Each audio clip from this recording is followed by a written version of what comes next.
and E.M. Forster and Goldsworthy Lowes Dickinson and Bertrand Russell and Wittgenstein and what were then considered the progenitors and the big influences behind the Bloomsbury movement, and particularly with their cult of personal relations.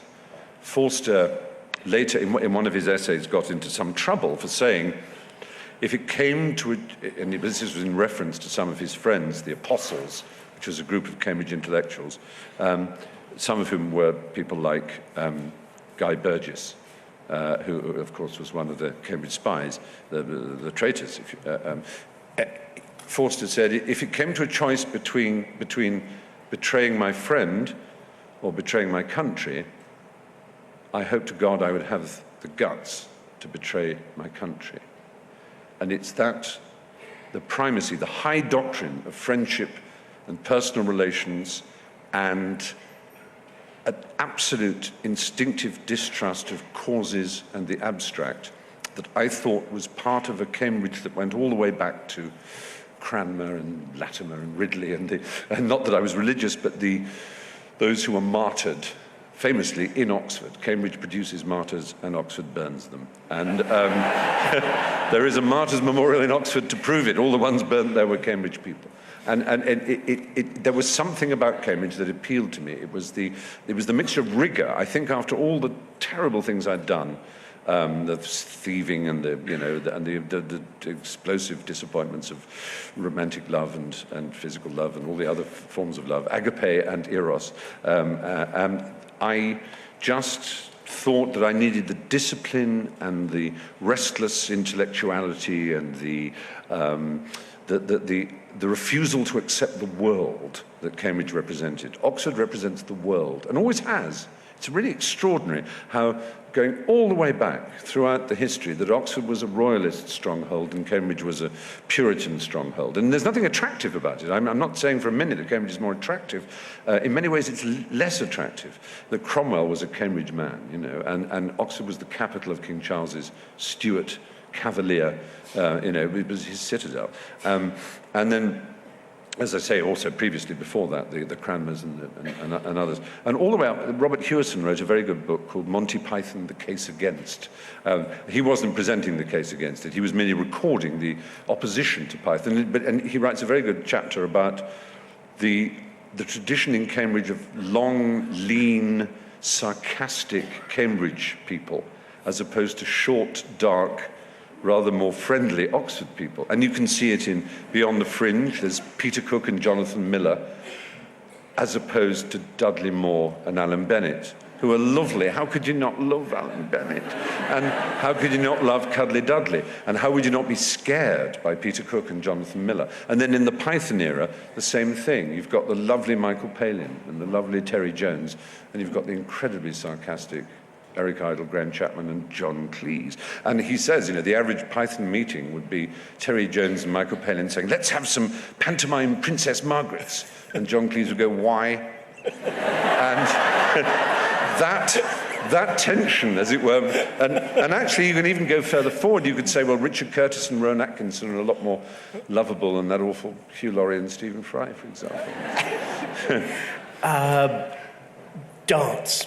Darts. Oh, now you've got me going. Yeah. Yes, a couple of Mondays ago, an ambition of mine was fulfilled. I sat next to Sid Waddell, who is the voice of darts, that Geordie commentator.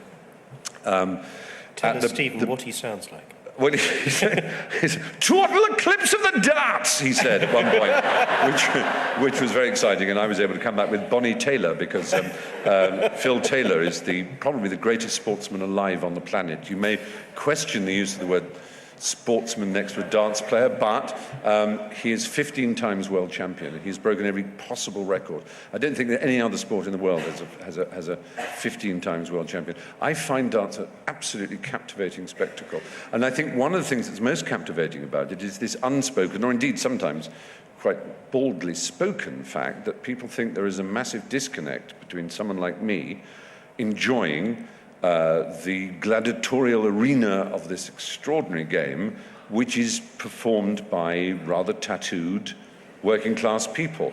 And they therefore think either I'm being like some of those Regency bucks who used to beat up the watch and go, rah, rah, you know, how funny, let's watch some working class people beating each other to death. Or that I'm patronizing, or that I'm trying to be cool, but it's nothing to do with that. There is this unwritten British embarrassment about the fact that darts it's a pub game, and it's a working class game, and it is a very male game, it has to be said.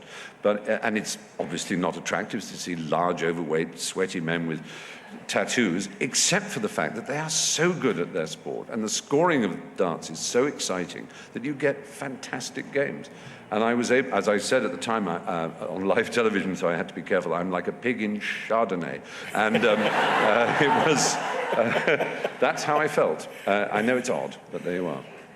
Martin Amis, after all, do you remember London Fields, one of his very best novels, if not his best, I think. It's really a marvellous book. He writes about darts really well.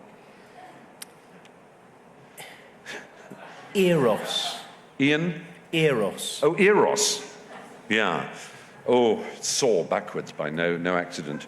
No, hang on.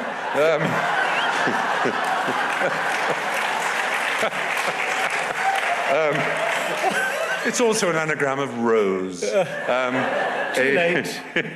Too late, you're right. Yes.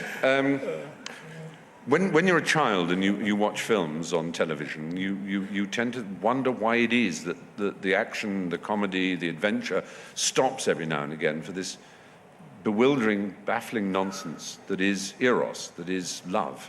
And then when you pass through childhood into adulthood, there's a part of you that sometimes questions why there is any other subject in the world. It is all there is to think about and talk about, love. It is, of course, everything within us. And the extraordinary thing about, and of course there are many shapes to it, the Greeks, I alluded to a couple of them, agape and eros, but there's philos, and there are many others, Greek words for it. There are many nuances of love.